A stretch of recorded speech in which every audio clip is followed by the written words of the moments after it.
Started that a little bit too late to catch you freaking out with the dog. No worries.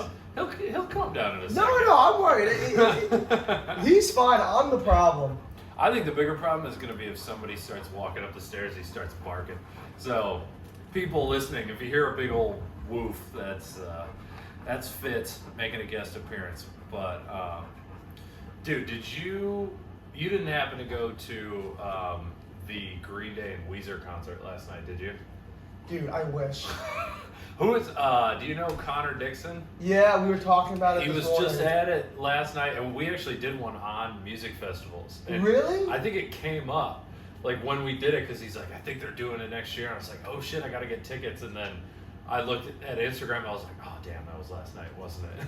So, my thing is, I really wanted to get tickets to it, but I'd only want to go if I did it correctly. And, Okay. And this is something that we can get into like later when I talk about concerts, because I have a lot of philosophies on concerts and the right way to do it and the wrong way to do it, etc. And I love Weezer. I've never seen Green Day live. I haven't either. And so if I was to see them, I'd want to do it correctly, not at Citi Field. Or if I was to go to Citi Field, I'd want to do it where I can go like general admission. Yes. And like get to that area. Yeah. But the thing is, that area, it costs like $500 a ticket to Like do that. the center The GA pit. center pit, yeah. And then like it didn't seem worth it for me. And this is coming from like the biggest Weezer fan. Yeah. I don't think you know anybody who likes Weezer more than me. Probably not. No That's way. not at least like my dad's age. Or like, someone who was born in the 70s. Because like Rivers Cuomo, to me, the lead singer of Weezer, Yeah. is one of my people that I find the most fascinating. Interesting. Yeah, I don't want to do the whole episode on Rivers Cuomo, but I am interested why you think he's so interesting. Because to me, I'm like, oh yeah, like 90s rock star, like, oh yeah, he does like little weird stuff, like he's got a song with Big Data, but like he's never struck me as like this guy, fucking musical genius. So he got famous when he was like 19 or 20 years old. And so all of his good music is about like high school problems. Yeah. And I always found that weird. And then I investigated it, and he's like a really self-aware person. And he's like, yeah, I'm not relatable after 19 years old, because after 19 years old, I was a famous rock star. Yeah. And so like the only thing I can pull from that's relatable is all the problems I had before I was famous, which was him being like 16 years old, complaining about some girl who wouldn't like go to prom with him. Yeah. And like he's freaking in his 40s now, and he still is making music about, you don't like me, but I like you. Come to and hang out with me, please. Like some emo 50-year-old boy. And I love that, because I feel as if like there's like this quote I heard once, where it was like your first 18 years of life you're living, and then every year after that is evaluating those 18 years. Oh, wow, that's depressing. And I don't agree with that statement. But I think Rivers Cuomo probably would hear that quote and be like, that's my whole life.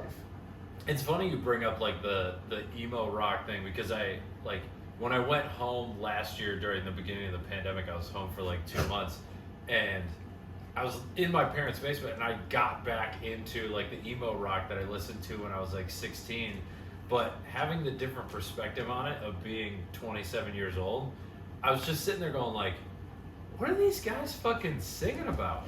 Like, why are you you're 30 years old. Why are you still mad at your parents? Fucking move out of their house and you won't be mad at them anymore. It's like, I get it if it's like, I think like the singer of Avenged Sevenfold was like 17 when the first album came out or something. So like, I get that, but like, what are these like 35-year-olds so angry about?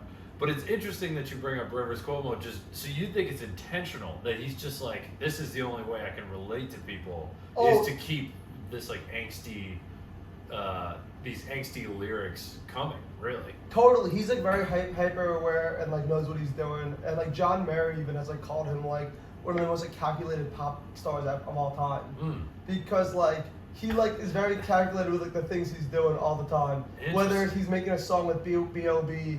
I got the magic. Like he knows. He knows. Yeah, for sure. And and that reminds me. I'm gonna do something better right now. I'm gonna quote a podcast on a podcast. Do but it. I was listening to Stand By. Don't plug it.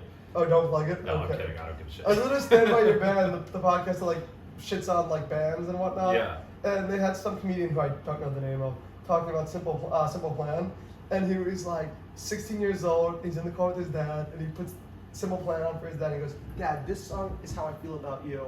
And it was that song like, "I'm sorry, I can't be perfect."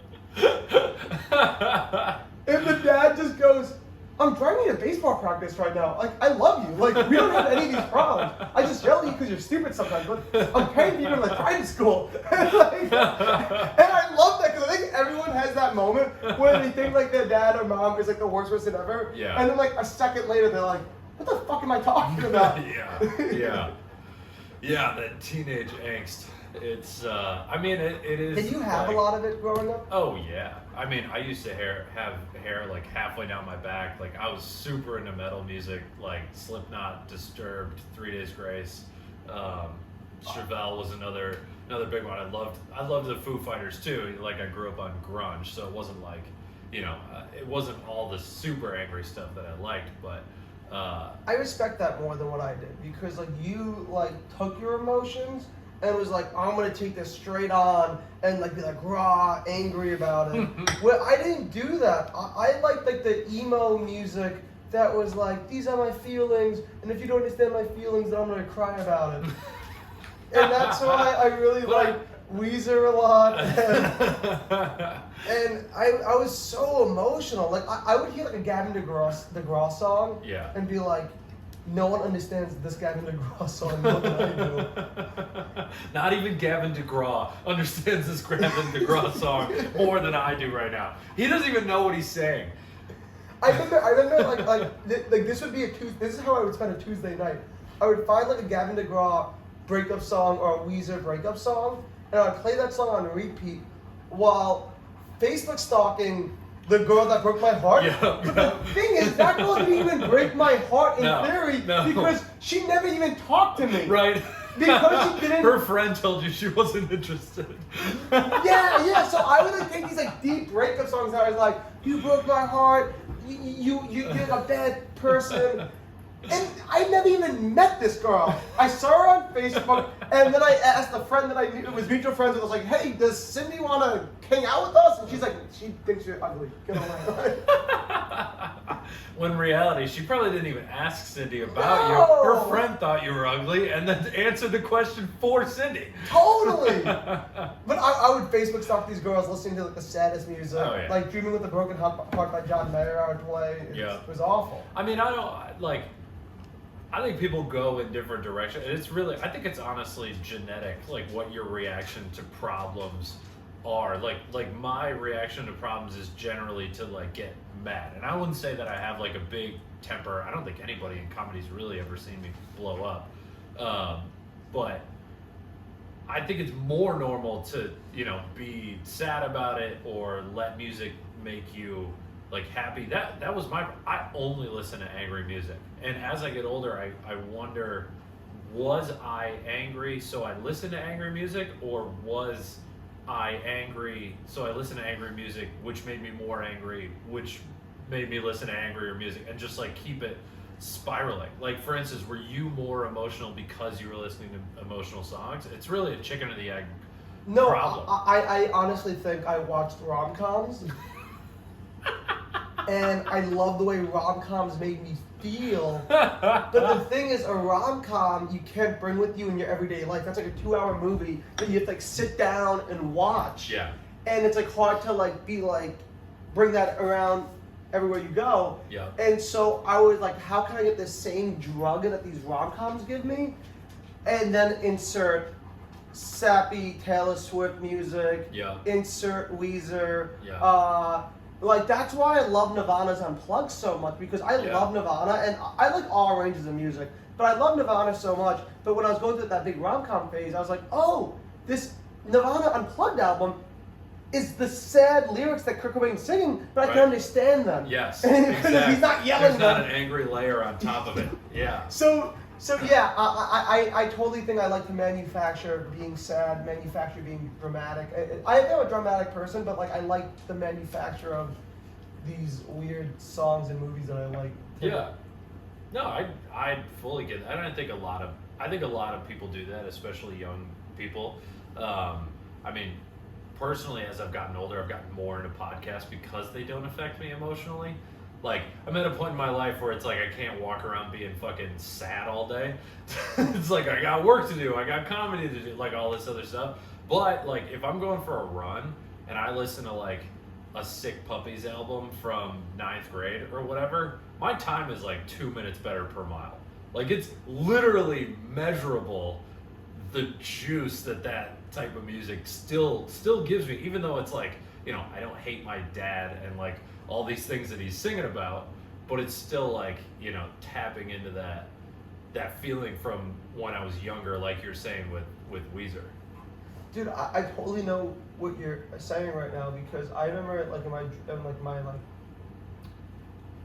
neighborhood. I don't know why it took me so long to think of the word neighborhood. In my neighborhood, when I would run a mile, I'd wear headphones, and I love ska music, so I'd play like Real Big Fish, Sublime, okay. like that really fast, like, and so I'd run like these like 7.5. Well, I'm slow, so like 7.5 miles was like fast, my fastest. That's fast. No, but that's like my fastest. Like I'm talking like peak like JV soccer. Yeah. Like the peak of my fitness. That was like seven, and then we'd get to practice, and we weren't allowed to wear headphones, and I'd do like an 8-minute mile. Yeah. And I think it's because there was no ska. There's no horns. Yeah. The horns made me run. The horns make you run. I'm telling you. I believe you. No, I fully. I mean, there's a reason you see NFL players warming up with those giant fucking headphones. Part of it is because they're getting paid to do it, but part of it is because like they're listening to music. Like it keeps you going. But anyway, this podcast isn't about feelings. This podcast is about concerts and seeing these acts live that we were just talking about. And you brought up the thing with the Weezer show and Green Day about how they were at Citi Field and you wouldn't want to see them at Citi Field.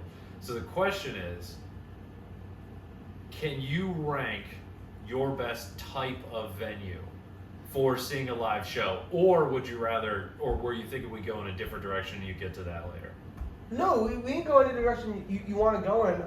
Citi Field's a great venue. Citi Field's amazing. Okay. I'm going to see the Dead & Co. there on in a few weeks. Nice. But like Weezer and Green Day is not a good venue for those type of shows, because back to the whole emotional thing, I love seeing Rivers Cuomo sing these lyrics emotionally. Like he has this one song, I've seen Weezer like 3 or 4 times live, and he has this one song where, why can't I think of the name of it right now? It's on Pinkerton. It's he has this well, I can't think of the name of it, but he has this great song that's so emotional, that's about how like he doesn't want to like try dating anymore because it knows it's gonna hurt his feelings. Like he knows that like the act of dating, the rejection is so bad that he just rather not try it. And so I like being as close as possible and like seeing his face as he sings these lyrics, and like I like feeling what he's feeling, which sounds so weird. I can't believe people. So you'd like an intimate night with Rivers Cuomo at like the fucking knitting factory or something like that. Yeah, sure, or like something like that would be great. I'm sure a bigger venue because it's Weezer. You need a bigger venue for that. Yeah. Like I would say like out of venues I've been to, like the College Union Hall in New Haven, Connecticut, where Yale is. That would be a big venue where every seat is intimate, even though you can be far away from it. Sure. But like the Dead & Co., it's a Grateful Dead tribute band with John Mayer as the lead singer. I can't believe I'm saying John Mayer the 3rd time in this podcast. Chris Barnes holds the record. I think we talked about John Mayer for like 10 minutes. A lot of comedians like John Mayer. It's a lot of straight white guys like that John Mayer, and a lot of straight white guys do comedy. That is true. So correlations. Sorry. So no, you're fine. The Dead & Co. I wouldn't mind seeing at Citi Field. I'd actually like to see them at Citi Field. I'm going to see them soon. This is for my 3rd time at That's Citi like a Field. party atmosphere. It's a party atmosphere, but they also like construct their music where like you can hear the music in the parking lot. Like they like actually have like this thing called The Wall. Do you know about it? No. The Grateful Dead invented this thing called like it's the actual word for it, but I'm gonna just call it the Wall of Sound or something. Oh yeah, that's the pretty. I mean, every song uses it for music production. Maybe that's not what it's called. Oh, okay. They just constructed this like way to bring this huge thing to concerts where you get perfect sound quality in the nosebleeds. Wow. And it's about dancing, about vibing. And so you don't need to be front row to get your dance on. Right. I've had my craziest experience at a Dead show laying down in a blonde, like in the nosebleed with some like old ass hippie just being like, "Can you hear it?" I'm like, "I can hear it." So Citi Field's great for that. And the reason why I think I'm kind of an expert on concerts is because I think a lot of people don't know what they want when they go to concerts. I really think. Very interesting. Yeah, I think a lot of people just know they want to see their favorite act, but they don't have a plan. And you don't need a plan. Like, well, at the end of the day, a concert's a very simple thing. Yeah. You're gonna go to listen to music, but I love them, and I want to have the best experience possible. Yes. So, like, name me an artist, and I'll tell you like the way to do it. Sure. Well, so like you're saying when they go, they don't know what they're looking for. That's different for every type of artist or like different artists that's out there. For instance, like, you know, if I'm going to a Slipknot show, I'm gonna guess you're gonna say the pit. Like, don't be in the stands. Like, be in the center. No. Well, this is a person-to-person thing. What's your relationship with Slipknot? Oh, I wanna like. If I'm going to a Slipknot show, it's you want a mosh. Like, yeah. Yeah, dude, me too. Like, that's what I would say. Scream and mosh. Yeah. But the thing is, I dated this girl, and she was like, "I hate concerts." I'm like, "What? You hate concerts? How?" Because I knew she like loved music, and she goes, "Well, Korn's like my favorite band, and the future." Korn? Yeah. She hates concerts. She loves Korn. Loves Doesn't Korn. make any sense to me. Thank you. That's what I'm saying. I'm like, what are you talking about? Korn is who opened for Slipknot when I saw Slipknot. Oh, dude, that sounds like a perfect show. It was a pretty good show, except I was up in the nosebleeds. There was a ticket fiasco. Anyway, go on. Well, she was like, I went to Korn, and there was all these people dancing, going crazy, and I just wanted to like sit down and listen to the music. And I'm like, okay, that's what you want to do. That's what you do at a Jack Johnson concert. Jack Johnson's like my favorite. He's my number one. He's my number one. I'm not judging, but I'm saying, like, you know, if I want to sit there and just hear Upside Down, then like I don't plan on dancing. I plan on like sitting there and enjoying it.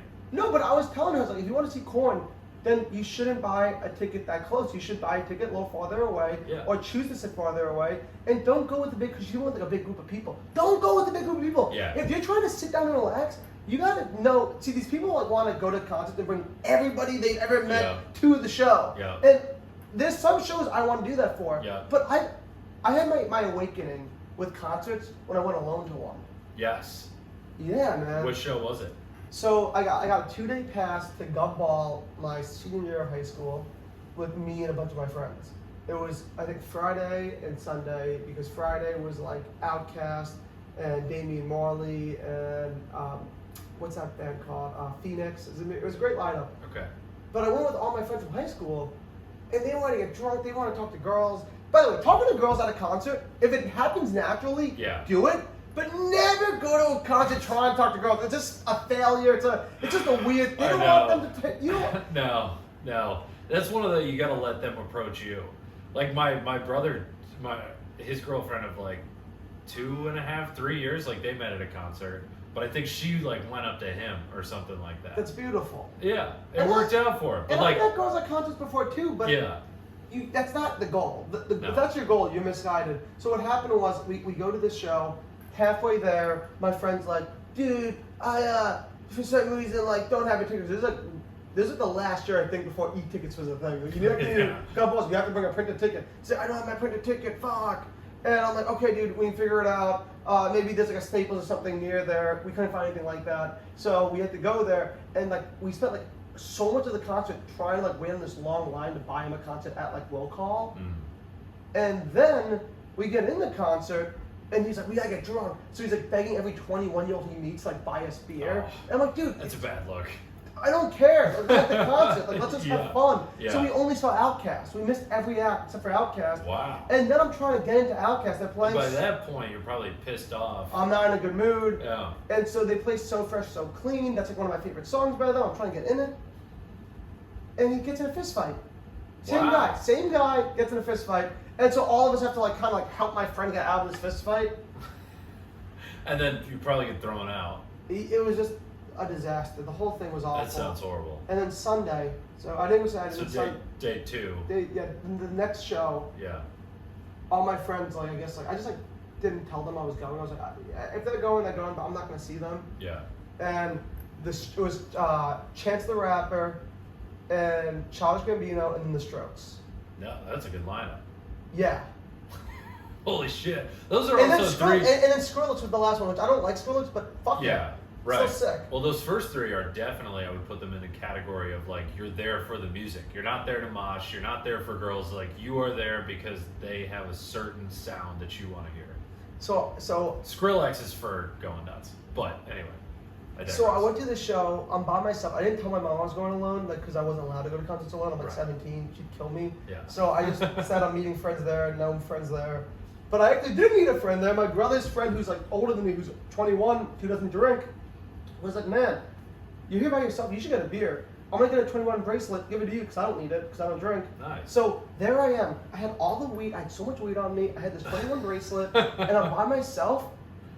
And I made the best day of my life because Yeah. I had no one dragging me down. I was there for the music. I had no one trying to get in fistfights. No one trying to talk to girls. Yeah. And when I was there, I was like, this is paradise. This is like me. Like, it was the first time I was doing everything I wanted just because I chose to do it. Yep. And if I had to take a piss, I could take a piss, and my friend was gonna be pissed at me for ditching him. Yeah. And if I wanted to stay in the front row the whole time, I didn't have a friend be like, "Oh, we have to pee. Can we go in the back?" And then, yeah, he gets tired. Like, can we go see another band? You're like, no, dude, it's not over. Yeah. Yeah. I mean, I agree with all that. I am a big fan of going to concerts by myself because the other thing Which that I'll concerts have you gone to do, alone? I saw Tool by myself. That was pretty intentional. Like, I did invite a couple of people, and I even had other friends at that concert. But I was like, I'm getting good seats. I'm fucking splurging for this concert. I am gonna see Tool like how I want to see Tool. And let me guess, did you take a piss at one point in that concert? I did. And when yeah. you took a piss, it was your piss. It was my piss. It was your piss. There was no one telling you. At the third song, well, I'm going to go to the bathroom. Yeah, I don't have to pee at the third song. You know what I mean? I hate that group activity at a concert, man. It's awful. It's not good. Yeah. Well, that's where you get, like, at the EDM shows, you get the Asian train where it's like literally 35 Asian people like weaving their way through like a snake. It's a big EDM thing. I don't even know if it's racist to say anymore because everyone who's been to an EDM show has been like, that's what that is. I don't know.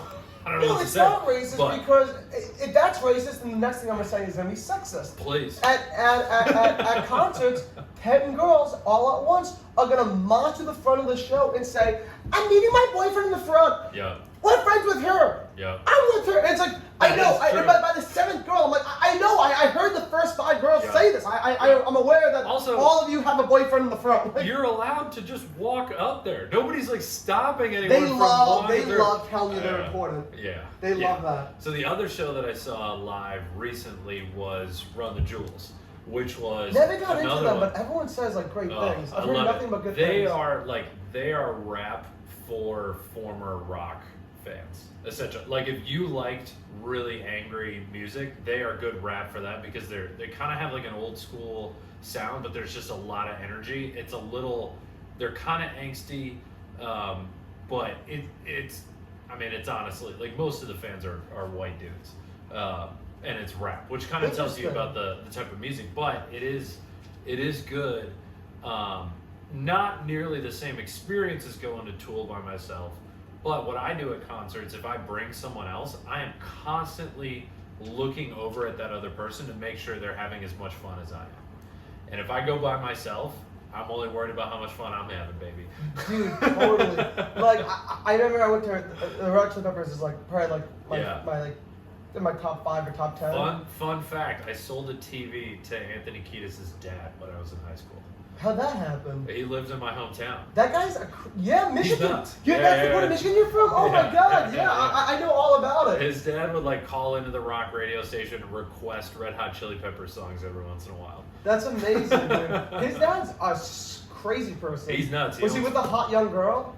No, he came in by himself. His name is Blackie Dammit. Yeah. He owns a couple of wolves. He lives out in like the sticks of Grand Rapids. Like it'd be hard to find his house, even if you knew where it was. Type of thing. And why did he buy a TV from you? He's got a TV repair shop, and I worked at ABC Warehouse, which is like. So he's out of the club promotional business. I guess. Did you know that was his hustle, right? No. He was like a big guy in the LA scene, and that's how Anthony Kiedis kind of got like established.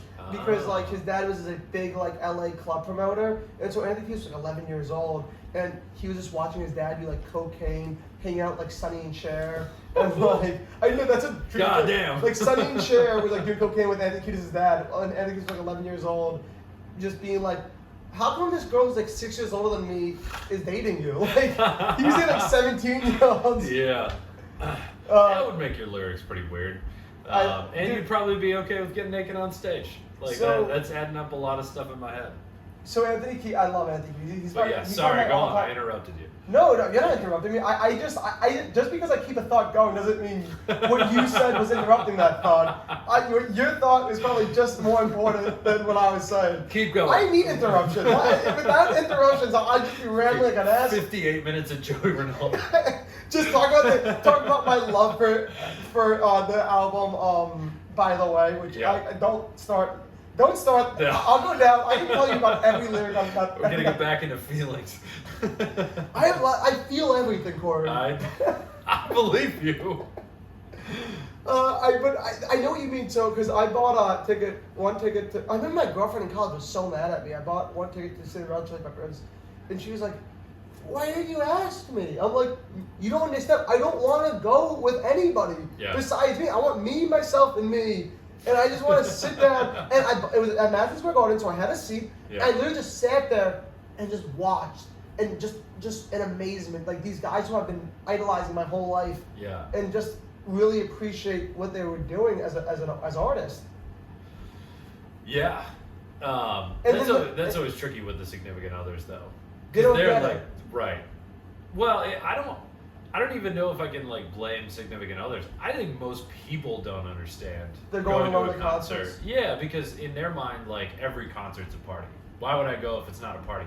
And like there are party shows. Like I talked about it on the music festivals episode with Connor. But like I've gone to Electric Forest like 3 times. That's a party show. Like you want to go with a bunch of people that are all on the same page, and you got enough people that like 2 can leave to go to the bathroom and then come back, and it doesn't affect the whole group type of concert. But like Tool, for instance, I wouldn't want anyone else there because they're not going to enjoy it as much as me, so I'm going to worry about that. And then even the bathroom thing, it's a simple thing, but that's like it gets annoying. Getting the beer thing, like the beer, yeah. You want to get a beer when you want to get a beer. You don't want to wait for somebody else to get a beer. And that's why I love when people go to Dead shows with me, because a Grateful Dead show, I'll take anyone to a Dead show. I'll take you, your mother, whoever wants to go, I'll bring, because I have that thing figured out. And when I go to a Grateful Dead show, I get a big tapestry. I'm talking about this ginormous tapestry, put some towels on it, and I tell everybody, even people who didn't come with, people like me at the show, I'm like, hey, I'm sitting here. This is where I am. There's beer here. There's drugs here. There's pillows you want to take a nap. Yeah. Everything you need, because it's like 4-hour show. It's like 4 or 5 hour show. Yeah. So I'm like, I'm here, and if you want to hang out with me, you can hang out with me. If you want to go and go partying, you go partying. If you need someone to have a talk with, I'm sitting here to talk. Like whatever you need is at this blanket. And when I need a pee or get a drink, can somebody come over here and just send the blanket while I go and get a drink of beer? Like it's like I make a home base where everybody feels safe, but no one's obligated to go to that tapestry home base. And I think it's really nice at a festival setting, whether it's like an EDM festival or a Grateful Dead festival. It's good to know that there's somewhere that's safe. Yes. That like, because it's so overwhelming when there's multiple stages all day long. Yeah. So many people you're meeting. It's a 4-mile walk back to your tent. You need to know, I have this one tapestry. If I sit there, I'm in my like own comfy feelings. Yeah. And then you freak out when somebody steps on your tapestry. No, I have seen people do that before, and it's like, dude, you're in the middle of the fucking show right now. Like, no, my tapestry is meant to get stepped on. It's meant to get beer on it. You have a better attitude than a lot of people at these shows. What are they doing? Are they trying to bring artwork to the fucking? I don't know. I mean, but that's kind of what we're talking about. That everyone goes the flag guy, by like the guys totems. Who holds like the ginormous like Pledge of Allegiance flag. Yeah. I'm just like, who is this for? I know I know this isn't comfortable for you. Like, can you imagine enjoying music while you're just holding this ginormous? I know. Some people claim it's so that their friends can find them. but like you go to like a Bass Nectar show, and everyone's got them up the whole show, and it's like, I know your friends already found you already. Like, what is this for? But then you see the photos afterwards, and it's a way to be like, that was me. Like, that's my totem. I was right there. I could prove it. It's in my fucking closet. So like, I don't know. Cool. People just want to be Sick, recognized. Yeah, but it goes into like, I think you and me to an extent have a different outlook on what concerts are for. And like I think we kind of like are saying like, oh no, I have my own personal relationship to this band and I want to like experience that. I don't know if most people feel that way. Like the totem, they're like, oh, I'm gonna leave it up because, you know, when this gets put on Instagram, I want to be able to show my friends I was at the show. And they're not there for the music, they're there for the Instagram. This makes me a bad person, I understand that. But I think anybody who goes to a concert for the pictures and the stories are doing it wrong. You're doing it wrong, and you're the person that I probably hate in life. I've gotten yelled at concerts for dancing. What? For dancing. You're probably just a shit dancer. No. I am a shit dancer, but the thing is, I'll never forget this. This happened at a Sublime tribute band concert. This happened at an EDM festival. This happened 3 different times with me. And both times, it was a girl and her boyfriend trying to take a picture of her, and I'm just dancing. And I was there in that spot for an hour or two. And I was doing my little dance. I do hate that. And she goes, can you like stop? Like, you're hitting my boyfriend's arm and he's taking a picture of me. I'm like, I'm dancing. I'm at a concert. They're literally playing Go music somewhere else. that makes your body want to dance. Like, this is like what this song is for. We're at an EDM concert. Calvin Harris is playing right now. Yeah. Like, what do we? It's electric dance music. Why are we having a conversation right now? And you're the talk so loud for me to even hear you at a Calvin Harris concert that you're wasting your precious voice to tell me stop dancing so I can take this perfect picture. And by the way, we've been talking about like mainstream concerts and stuff. Sure. Yeah. We live in the best city in the world. I bet Nashville is, but we live in one of the best cities in the world for just like bar show concerts. Underground shows, yeah. Not even underground. Yeah, I guess underground. Do you ever indulge in like the music scene? Not as much as I would like to, or as much as I thought I would. I think just the fact that I'm at bars so often for comedy, in my head, I'm like, if I'm going to a bar, I'm going to a comedy club because I like can get work done, essentially. Be friends to musicians. Be what? Be friends to musicians. Oh yeah, no, there's so many. I used to become friends with them. Go to their concerts. Introduce me, please. Dude, it's good. I have a ton of friends who are in bands and stuff. Yeah. And it's similar to the comedy scene, but different. But like they have bar shows the way we have shitty bar shows. Oh yeah. And the difference between their shitty bar shows and our shitty bar shows is people don't hate them at the bar. Yeah, because it's music. Yeah, like, right. No one's hearing anyone's hot take on Donald Trump during a music set. Yeah, like tonight, for instance, like I go out and try to see like maybe like in a month I go to like at least like 3 music bar shows a month. And like tonight, I'm going to one. This is a big deal, actually. I hope people in New York City listen to your podcast. I hope they do. Yeah. This is a plug. Can I make a plug? Please. The most fun rock and roll bar show in the city that you can see the first Thursday of every single month at 11:30 p.m. is the Rolling Bones. The Rolling Bones. I'm not making it up. Okay. It's a Rolling Stones tribute band. And this like plays a big part in something I want to talk to you about. Okay. I don't know how much time we have, but we got time. I have to get this out. It's going to take more than 25 minutes. No, it's not. It might. So there's this band, the Rolling Bones. They do Rolling Stones cover songs. Yeah. At 11:30 every first Thursday of every month at the Red Lion, and they're amazing, and I love cover bands. I go to cover and tribute bands all the time. Interesting. Like, for instance, I go to a lot of Grateful Dead tribute bands. I go to a lot of Sublime tribute bands, Rolling Stones. Sublime makes sense because they're not really a band anymore. But I've seen Led Zeppelin tribute bands. I try to see tribute bands because tribute bands are genuinely cheap, like $5. Yeah. So for $5, you can get to hear your favorite music that you know every word to at a fun bar with other people who also loves those songs. Right. Nobody's going to that show that's not a fan. And the thing is, you're not at like a high stakes concert where ooh, if I go to the bathroom, I'm gonna miss a song. You can go to the bathroom. You can wait on the line. You can hear it from the bathroom. You can talk to girls. You can talk to girls without feeling like, oh, am I missing the concert? Because like you can just have your best time because you're in a small, tiny bar hearing your favorite music. For $5, that's the best deal. That is a good way to put it. I used to in high school go to a lot of like coffee shop shows or like bar shows and stuff, but coffee shop is not the same kind of atmosphere because it's kind of quiet. Everyone there is listening to music. Like you're not really allowed to talk to anyone else. But I was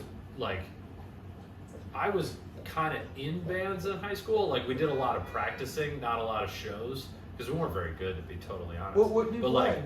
Well, I was in orchestra for 7 years, so I got all right at viola, and then I played drums for like 3 or 4 years. No way! I have a lot of friends who are drummers. But that was like the dream was to start doing those bar shows, and then it just like I didn't know how to do it. Like I didn't know how to go to a bar and be like, hey, we want to do this, or I didn't realize you could. I kind of thought that we had to like put out music and then the bar would find us, or like none of it clicked for me. And then by the time I got here, like I said, like every time I'm out at a bar, I'm normally at a comedy show or something along those lines, like 5 or 6 nights a week.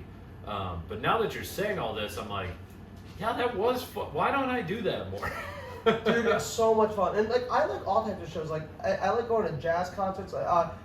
Another date I love going on is I love bringing like girls like to like a first and second date. I like going to like a jazz bar because a jazz bar is so great because you can have the dog's going off. Vince, calm down. That's music to some people's ears. Yeah, right. But like a jazz bar is such a great first date because you can have these moments where neither of you are talking, but it's not awkward. Yeah. Because I feel like on first date, like people feel pressure to just talk. Yes. But like some of the best times with people is just being silent and like enjoying the scene. And like a jazz concert is such a nice way to like, and you can also talk at a jazz. A lot of jazz bars you talk at like. Right. No, they don't care. It's like background music. That's why a lot of people call jazz music elevator music for that reason. Because you can talk over it. I don't think any jazz musicians want to be referred to as elevator music, though. Yeah, but a lot of jazz bands, I went to a jazz show Saturday, and everyone was talking over it, but they seemed happy. They seemed like they were playing the music. Yeah. Because they knew the vibe they were creating. They were creating a social atmosphere. Yeah, I mean, I have the feeling that... All right, so I've never seen, like, Dead and Company or any Grateful Dead, but I have seen jam bands like that. Like there's one. Do you know Desmond Jones? No, but I'm sure he's great. They're local. Like it's a couple of dudes I went to high school with, and they're actually kind of blowing up. They play a bunch of festivals, but I've seen like the String Cheese Incident. Oh, they're great. I've never seen them. They were great, and they're even like they give off the vibe of like. We are here that everyone has fun, and if you guys are going to chat because you're having such a good time, be our guest. And that's the type of show that they were, and that's what you're saying. Jazz essentially, like a jazz concert can do in the city. Yeah, a jazz concert, and then that same thing with the cover bands. A cover band knows that like you're not there for that band. They know you're there for like that thing they're delivering, which is the atmosphere of this band. And I want to go back to the Rolling Bones for one more time. Please. Because are they paying you? I have to explain how they saved my life. They actually saved my life because you know like New York City is like so stressful when you're starting out doing comedy. For sure. I remember stressful when you're not starting out doing it. It's just stressful in general. So I was trying so hard to make it in comedy. I'm like 20 years old. I think I had a fake ID on me. And I just started doing like that intern program at Broadway where like you get to like work the door. You probably never did it, but you work. I know people that did. You work the door. You're the doorman, and in return they'll give you a spot or two a week. Yeah. Okay. And it was like the first 2 times I did it, it was Broadway Comedy Club, and the way they used to do it was really shitty. It was like this guy would handwrite this order for like every day of the week. And his handwriting was atrocious. Yeah. And then he would like send you a PDF of that handwriting thing. And so 3 times in a row, it was at Broadway Comedy Club. So my 4th time going, I went to Broadway Comedy Club. And I didn't realize the GV next to my name meant my time slot was for Greenwich Village Comedy Club because I didn't know Broadway Comedy Club and Greenwich Village Comedy Club were connected at that point. Because why would I? Because no one's take the time to explain this to me. Yeah. And so I show up at my spot. My start was like 11:30, so I show up or something at 11:15, 15 minutes early. And they go, no, you're at Greenwich Village Comedy Club. You gotta go. So I jump on the train. I'm running. I'm freaking out.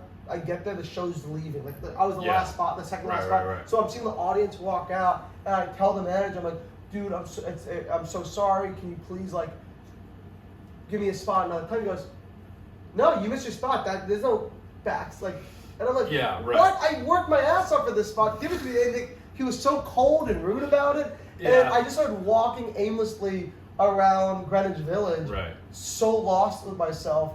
And I'm like, and I used to listen to this song by the Rolling Stones called "Time Is on My Side," right? Yeah. And I would play it after like a bad day of comics. I'd be like, I'm 19 years old. I'm 20. No, I was 20. I'm 20 years old. I'm young. Time's on my side. Life's gonna be good. And I was trying to play that song, and I wasn't feeling good, even though I always play that song to make me feel better. I was feeling so shitty that I missed that spot. And then I take my headphones off, and you know what I hear? The Rolling Bones playing that song. Yeah, dude! And I'm like, this is a song. What the fuck is this thing? Yeah. And I walk in, dude, and it's just the Rolling Stones cover band playing my like medicine, and I fucking jam out. That whole night, I meet a beautiful girl. I hook up with this super hot girl, and it made my whole like image of that night not sad. Greenwich Village Comedy Club, be damned. You're not gonna keep Joey down. No one's keeping Joey down. And I asked the guy at the door, I was like, "What is this thing?" He goes, "Come to my show at Greenwich Village Comedy Club every Monday." Sorry. And so I asked the guy, and he goes, "First Thursday of every month." And it's part of my religion now. It's like going to the. So you go every week? Not every month. Oh, okay. I was gonna say, how many times can you hear the same, even if the song is like great?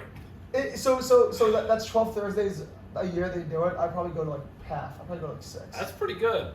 That's a lot. I get it for free now. Does the band just know you? Yeah, not all.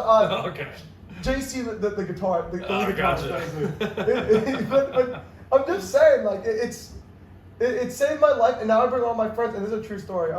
This is the thing about concerts. Like you have to know what you're getting for. And I started explaining this to all my friends. The story I just told you.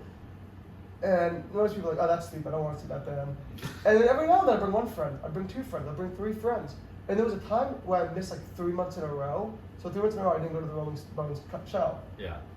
And then that 4th month, after missing 3 months, I went and I walked in. So over 30 of my friends there. Not people from different lives, comedians. Wow. Yeah. People in high school, people in college. None of them knew each other. No, but they all knew each other. And when I walked in, they were like, "Hey, Joey!" I'm like, "What the fuck?" They're like, in the past 3 Is months. this a surprise birthday party? What the fuck just happened? In the past 3 months, these people all started going, all met and realized they all know me. Wow. And they never thought to text me or invite me to go because they just assumed I would show up. And 4 months later, I show up, and now it's like this. And tonight's their first night actually. That's awesome. Since COVID. Wow. Yeah. That's awesome. I bet that's gonna be a crazy show. The thing is, it's just a bar show. Like, so it could be. So, I guess my question is like, do they have other fans like you that come like all the? Do they have like a set of regulars? I get so drunk before I go that I don't even know. I get hammered to go to this because you have to. You have to. It's 11:30. It's a Rolling Stone show. If you're not drunk, what are you doing? Yeah, I like my favorite moments is like when I would do like late night pair shows. So like I'd do the late night pair shows and just walk right over because it's right there. Yeah. Yep. So okay. So one of my favorite types of venues to go to, and I think it is actually my favorite, and kind of what you were talking about with the mix of like size but also atmosphere, is like the rock club. Like, you know, we're talking 800 people. But it's like a big stage. You can fit 800 is a good amount of people to put in somewhere. So like I'm talking Terminal 5, Brooklyn Steel, Brooklyn Bowl. I have not been to the Brooklyn Bowl. Brooklyn Steel. Have you ever been there? It's part of the Brooklyn Mirage. I'm so mad I haven't been to the Brooklyn Steel. No, I haven't. It's an amazing place to see a show. Like they have like brand new technology in there. So like getting drinks is literally just like one dude pulls a lever, you scan your bracelet, and then like keep going. It takes like 2 seconds. Yeah, I heard about it. But I heard the drinks are overpriced though. They are everywhere. Yeah, I mean, that's New York, baby. But yeah, that's New York. Did you see the thing? Side tangent where LaGuardia was charging people $27.95 for a Sam Adams. No. And like the government is actually auditing all airport food and drinks now because that was so ridiculous. There's a picture on it on the New York Was Post. it like a giant tall boy at least? Yeah, it was a 24 ounce. But it's still like... No, that's fucked up. That's a lot. That's fucked up. Anyway, the Rock Club, where it is that intimate feel, but it's also like kind of industrial. Like, there's no... Steel, I get it. Yeah. But there's no like floweriness to it. Like when you see someone at the garden, it's like, oh, I'm going to the garden. It's just like those rock clubs. It was the one in my hometown was called the Orbit Room, and it's like I'm there for a fucking show. Like I'm here for this music. I'm here to like mosh around, do all this stuff. Like absolutely my favorite place to go see somebody, especially compared to a theater. Like if I went and saw Grizz at the King's Theater. King's Theater is gorgeous. The whole thing is seats. You can't dance when you've got like 100-year-old seats like hitting into the back of your knee. So I guess my question is, have you ever been to a rock club like that? And who did you see? And what was your opinion of it? Many times. I'll tell you about the first time though. I was 15 years old and my oldest sister was in like the EDM world, so she was going to like that was like a while ago, or like yeah, this is like 2010. Yeah, that's like I'm 15 years old in this story, so yeah. Yeah. No, I'm just saying like EDM wasn't that huge back then. Like she was early on into EDM. It was EDM and like that dubstep. It was actually more dubstep than EDM. I'm sorry about that. Dubstep. And so, and she's a year older than me, and I saw that like once she got to high school. So she's 1 year older than me with 2 grades above me because I got held back because I'm not that smart. So you got a lot of feelings. I wouldn't say you're dumb. You just feel a lot of things showing. So I was seeing my sister get into high school and had this like weird like individuality where she was like allowed to like go to these concerts by herself with her friends like all over the place. And I was like, what is my version of that? So I was like, when I get to high school, I'm going to have to do that too. But I didn't want to do dubstep stuff, so I looked into it and like, I'm such a fucking weirdo. But like, there was stuff closer or cooler I could have found. Yeah. But I found Bad Fish, which I talked about earlier, the Sublime Tribute Band. Yeah. And I didn't know about Sublime Tribute Band. I just love Sublime. I was like, I need to see Sublime because I listened to it every day in middle school. And I was like, I gotta somehow see something like Sublime. And I think that's why I love Tribute Band so much, because like, one of my first best experiences with concerts was Sublime Tribute Band. That is a good theory. Bad Fish. And so I find them, and it was like, I think it was like December 27th, that was the date maybe. And I'm not kidding. No, December 23rd is the day before Christmas Eve. Okay. And so, December 23rd, 2010, and I find a place called Toad's Place in New Haven. And me and all my friends bought like 5 tickets for me and all my friends to go. And the plan was we were gonna take the train up to New Haven, and then walk from the train station, and go there, and we were gonna like all roll a bunch of joints, so when they play Smoke 2 Joints, me and all my friends could all smoke 2 joints at the same time. It was this amazing plan that we had. Yeah. Until my mom realized that this was the plan I had, and she was like, "You're going to New Haven? There's like ghettos there, there's gangs there, and there's like a gang like shooting like a day before the concert." And so she randomly was like, "That's it. Your dad and I, we love this like a 5-star Italian restaurant in New Haven. We're gonna drive you and all your friends, and we're gonna do like a 3-hour dinner, and we're gonna drive you home after the concert." I'm like, "Can we still go to the concert?" She goes, "Yeah, you can still go." I'm like, "Fuck yeah!" So then it became about like, how are we gonna get all this weed in the car without it smelling? Right. Because we didn't know anything about like vacuum bags or anything like that. No, yeah. Because we're fucking You're stupid as hell. And we don't have like you still haven't even figured out dryer sheets at that point. No, exactly. We got nothing. And so this is what we did. This was our plan. Me and all my friends, this is so fucking dumb. I still don't know why this is what we decided to do. Me and all my friends all had retainers that we would like wear like to bed. And so I was like, everyone, bring your gross. retainer, because it would smell bad. Remember they would smell bad? It smell horrible. They smell awful. So your bad breath retainer must be. So bring your retainer box. And the old retainer boxes are big. Do you remember how big they used to be? Yeah. And I was like, and remember there was like those small like papers that you can roll like mini joints with? It's like, everyone, bring over your retainer boxes. And then This could be like a side story in Superbad. For real. Like, this is the nerdiest way to transport weed I've ever heard in my fucking life. So everyone brings over the retainer boxes, and we roll. It's like a weed factory downstairs. But my mom is coming downstairs. I don't know why. She keeps coming downstairs, and I can tell that she may smell something. So my friend Thomas just keeps spraying Lysol. And like he's by the staircase, because my friend Thomas and me don't know how to roll. So we're spraying Lysol by the staircase. My mom coming down, go back to rolling, roll the fucking weed. So now we have we all have like 5 joints for all of us. So we have a ton of weed. And then my friend Thomas was like, that's not gonna cut it. We need to like bring backup just in case. So no, he meant like smelling backup. So we do Axe body spray in the car with us. That's smart. And then we're getting ready to leave, and my nerdy brother Anthony is coming. I'm like, what he's doing? My mom's like, I bought him a ticket. He's a chaperone. And my brother's like a nerd. He like likes being the asshole. To be fair, you were all nerds, but he was the worst. But he didn't smoke weed or drink alcohol, Sure. and like he wanted to like be like a chaperone. That's exactly why your mom brought him. Yeah. So it's like an hour and a half car ride, and the whole 90 minutes up there, my mom's like, "What is that smell?" My dad's like, we went over a skunk. Like, my dad knew what was up. Yeah. We went over a skunk, relaxed. And then I just see Thomas like pulling out his jacket, Axe bottle spray. And my mom's like, what the fuck is that smell? And we're like, Thomas keeps farting, so we're spraying Axe. Now we're admitting about the Axe. Like, Yeah. We're address it. You do the half lie. The half lie, like Thomas farts a lot. And I don't know what we're getting ourselves into. I don't know what Toad's Place is. Yeah. And we show up finally. And it's the best rock venue I've ever been to still to this day. It's the small, nitty-gritty rock venue where the Doors would play at, the Rolling Stones used to play at, like all the greatest would play when they were starting out. And it's this like long, narrow area that has like this big stage, like you said, kind of like we were trying to steal, big dance floor with like a big bar in the back. Yeah. And then the bathroom is like, for some reason, like the downstairs like a circle. And so you just like go around this like carousel just to get to the bathroom. And it's like really tripping your stomach out of your mind.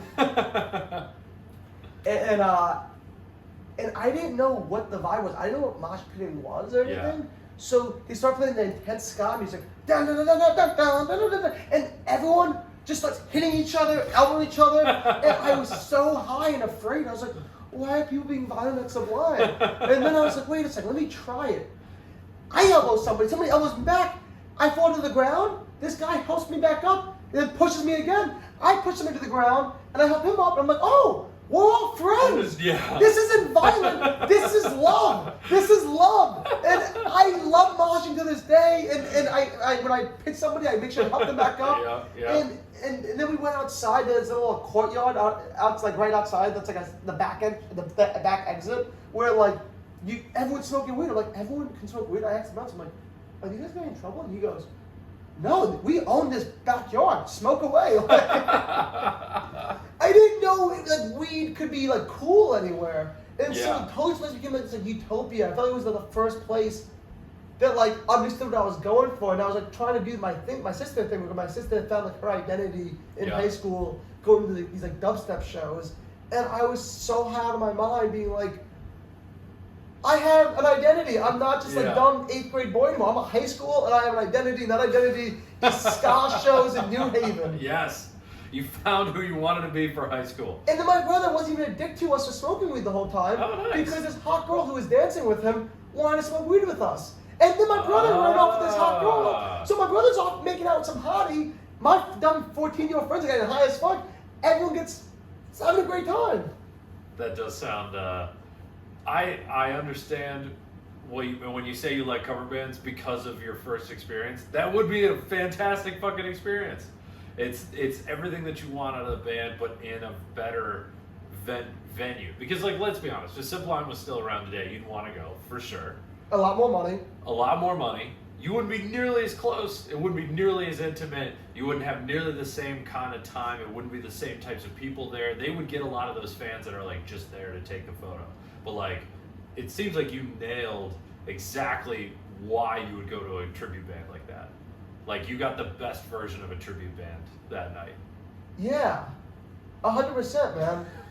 You get it. I got it. And like, furthermore on that statement, a lot of people go to concerts, want to hear that one song they know. Yeah. Not every tribute band. If you're going to a tribute band show, You know all of them. you know all of them. They're playing the B-sides, and you're like, that's their best song. The one that nobody's heard. Like one of my most disappointing concerts I've ever been to is when I saw Wiz Khalifa, because Wiz Khalifa, his B-sides are amazing. He has some great songs that nobody knows about. Yeah. And I stupidly went there being like, time to hear my favorite Wiz Khalifa songs. Yep. Yeah. And you knew what the majority of his set was? Just talking. No. Oh. The majority of his set was playing his 1-minute verses from all the radio songs that he features on. So like the Maroon 5 song, like the Katy Perry song, whatever like 30-second feature he has on any pop song that he like has like his little Wiz Khalifa moment on, he did. And I'm like, dude, we love you. We don't love Katy Perry. We don't like Maroon 5. We like you. We want to hear like Cushion OJ. Yeah. And well, you want to hear that. I would, like, you know, all the 14-year-old girls that are in the crowd, or like just kids in general, they want to hear the ones like, oh yeah, I heard you on Katy Perry, and like on that Katy Perry song. And oh yeah, I like that one verse, so I'll go to the show. Like, so it's funny, I took my little sister to Wiz Khalifa. Yeah. And on the way there, I was trying to get my sister into Wiz Khalifa. And she was like, Joey, like, I don't know any of these songs. I don't really like this stuff. I'm like, you have to know this because like we're going to Wiz Khalifa. And then my sister knew more songs than I did when we got there. And she was like, we had a great time. It was all those verses, yeah. Exactly. Yeah, no, that was always, I actually said that to my buddy in high school. Because we went to a lot of shows, mostly rock shows. But like, I was always the guy in high school that was like, give me the whole album. I'm going to listen to the whole album straight through. I'm going to, like, my favorite song was always like Near the Back. It was never the last song. But like, I said to him in high school one time, these bands never play my favorite one of their songs. And I didn't realize until I was older that was a me problem. Like, I was getting like so into the music that it was like deep enough that no one could, like, there'd be like 10 other people that would enjoy that they played that. But I'm exactly the same way. And that's kind of where those smaller venues like help as well. Like, so like Run the Jewels, for instance. I saw them at Terminal 5. They had every one of their features come on. They played every like back end of the album type of song. Like, it was so dope. And then before the pandemic happened, we're gonna play the Garden with Rage Against the Machine. Whoa. And so they put one date up, and within an hour they had added 6 more shows because they had all sold out. My expectations for that at the Garden, I think they're doing it next year, are so much different for Run the Jewels than when I saw them at Terminal 5. Like, I went into Terminal 5 by myself thinking they are going to play the songs that I like and I'm going to enjoy this from a musical perspective. The one at the Garden, I'm like, they're going to play their top 7 songs and I'm going to accept that. I'm going to enjoy that they're at the Garden. I'm going to be happy for them that they are playing the Garden right now and not be upset when they don't play like the B-sides of that stuff. Same with Rage Against the Machine. Like, you're playing the Garden, you play your best stuff, is how I was looking at that. And also, like, I'm not a big Rage fan. Like, I never had the albums. I know, like, 10 of their songs because they were so popular. But, like, I would have been that guy that was like, I'm here for these 5 songs and the energy. I totally understand that. And I appreciate you not being mad at Run the Jewels because I wasn't mad at Wiz Khalifa. I wasn't mad at Wiz Khalifa. No, I was mad at myself for giving myself false expectations because you know what? Those songs gave Wiz Khalifa the $1 million that he has. That's and true. The 10 songs that they played at Madison Square Garden is why they're at MSG. Yep. Your weird favorite Run the Jewels song had nothing to do with them at MSG. Absolutely nothing to do with them being at MSG. Oh my God. Well, dude, this was fun. I gotta run. You gotta run. I got a show. I think are you going tonight too? After the show. Rolling Bones. And I told every comedian on the show tonight that if they want to come to the show with me, I'm gonna get an Uber XL, and anyone who wants to come, I will escort to the Rolling Bones. Let me know the next one that's happening there. It's a little. This is coming on Monday, so we'll miss it tonight. I don't need to tell you. It's the first Thursday every month, 11:30 p.m. Okay. Red Lion. You don't have to text me. Just show up. I'll probably be there. Yeah. Keanu's gone with me. You know what? I think I remember that actually. Former guest on this podcast. Yeah. A bunch of times. But Joey, where can people find you? You got a great podcast that I just did. Yeah, you can find me on the Joey Rinaldi on every social media because Joey Rinaldi won't change his name. I keep DMing him, he won't change his name, so I'm the Joey Rinaldi. There's like a 12-year-old kid who hasn't logged in 4 years that's got my name. So same. Fuck you. And I have a podcast called Trailer Trashing where we watch movie trailers and make fun of them. And it's so much fun. We did Space Jam with Corey, which is so much fun. And that's where you can find me. Awesome, cool. We'll have to do another one of these pretty soon here. Everyone can find me at Corey T Comedy on all social media. Just hit 1 million likes on TikTok, so go check me out there. Every Monday at Greenwich Village Comedy Club, 7:30, and then pretty much every night now at Three Monkeys in Midtown. I'll be doing the showcase there, so come on out to that. There's tickets. Just Google Three Monkeys Comedy. You'll find it on Eventbrite. But, dude, this was fun. Can I do a show plug, too? Yeah, please. Every Thursday in August at 9 p.m., I'm running a storytelling show called Bad Trip, where you, the audience, can win free drinks by heckling. So come on down. Oh, shit. All right. Yeah. Well, I got to make it down to that sometime. Hell yeah. Cool. Well, this was fun. We'll do it again soon. Hell yeah. Can't wait.